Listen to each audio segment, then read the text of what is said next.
वो प्रॉब्लम क्या है, दोस्त और दुश्मन की पहचान उनके पास खत्म हो गई। कौन हमारा इस मुल्क में दोस्त है, कौन हमारा दुश्मन है, वो पहचानने में मुसलमान शुरू से गलती करते आए हैं। मुसलमान अपने अलावा हर आदमी को, हर भारतीय को हिंदू समझते हैं, तो उसको हिंदू समझते हैं। उनके नज़र में लिंगायत भी हिंदू है, उनकी नज़र में एससी भी हिंदू है, बौद्ध भी हिंदू है, जैन भी हिंदू है। और अभी कल की मीटिंग से मालूम हुआ कि राजपूत भी हमारे पास हिंदू हैं, जबकि वो अपने आप को कह रहे हैं हिंदू नहीं। तो ये सब में बड़ी जो गलती है, अपने अलावा हर एक को हिंदू समझने की, ये सब में बड़ी समस्या है। हमारे बीच के अंदर इतिहास कायम नहीं होने की। तो भारत में जब मुसलमान आए तो उन्होंने यहाँ की वर्ण व्यवस्था को, जात पात के निजाम को समझने की कोशिश नहीं की और उनको जरूरत भी नहीं पड़ी, इसलिए कि उनके पास जातियां नहीं थी, उनके पास वर्ण नहीं था, उनके पास छूतछात नहीं था। मगर यहाँ के जिसकी वजह से वो इस मसले को ब्राह्मणों के हवाले कर देंगे, बेफिक्र हो गए। लकुम दीनुकुम वलिय दीन, तुम्हारा तुम देख लो, हमारे मुझसे कोई संबंध नहीं है। तो जिसकी वजह से यहाँ के एससीज और एसटीज और ओबीसी जो थे, वो इस्लाम की जो बुनियाद थी, मसावात, भाईचारा और इंसाफ, वो देने में नाकाम हो गए।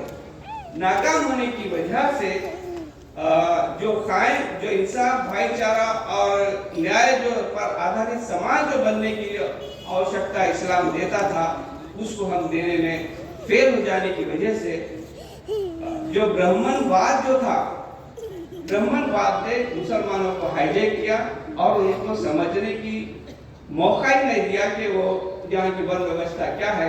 इस वर्ण व्यवस्था को नहीं समझने के नतीजे के अंदर हमने सबको हिंदू समझा, एज ए हिंदू ट्रीट किया, और आज भी हम हर मसले को हिंदू और मुसलमान के एंगल से देखते हैं।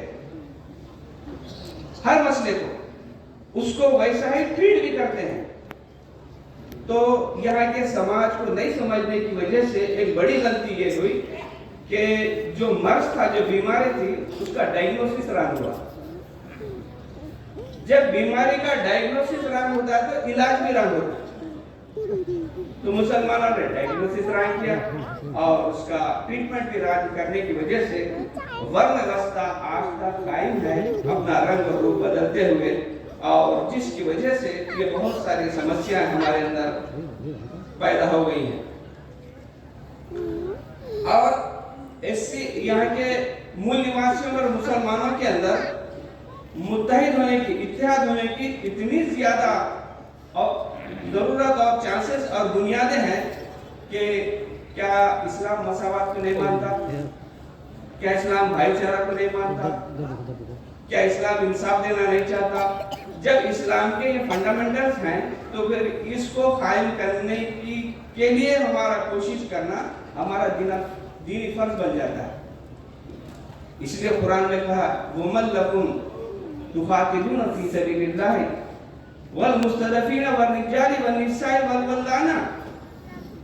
आखिर तुम्हें क्या हो गया है कि तुम उन मजलूमों के लिए, मजबूरों के लिए, उन औरतों और बच्चों के लिए जंग नहीं करते जो मजबूर होकर उनको पकड़ लिए गए हैं और अपने रब से दुआ कर रहे हैं, ऐ खुदा हमको ऐसा हामी और मददगार हमारे अंदर भेज जो हमको जुल्म से रोकने के लिए तैयार हो। और ये जो बस्ती के जो लोग हैं वो जुल्म करने पर जबरदस्त हो गए हैं। तो जब ये कुरान का ये हुक्म है तो इस कुरान के हुक्म को भी याद करना चाहिए कि हमको पहले दोस्त और दुश्मन की पहचान करें, और फिर इस्लाम जहां पर भी गया इंसाफ और मसावत, भाईचारा कायम किया। आपको सुनकर ताज्जुब होगा जब मुसलमान ईरान के ऊपर अटैक करे तो उनके सिपा सालार रुस्तुम ने हजरत उमर एक साहबी उनके नुमाइंदे उनके पास गए तो उन्होंने पूछा कि आखिर हम आप लोगों का क्या बिगाड़े हैं जो हमारे देश पर आप हमला करने के लिए आए, आपका मकसद क्या है। तो रुस्तुम को उन्होंने एक ही बात कहा कि तुमने अपने लोगों को गुलाम बना कर रखा है और उनको तुमने अपना खुदा बना लिया है, और तुमने जो अपनी अवाम को तुम गुलाम बना के रखे हैं। हमारा मकसद ये है कि उनको बंदों की गुलामी से निकाल कर खुदा का गुलाम बनाना चाहते हैं। इसके सिवा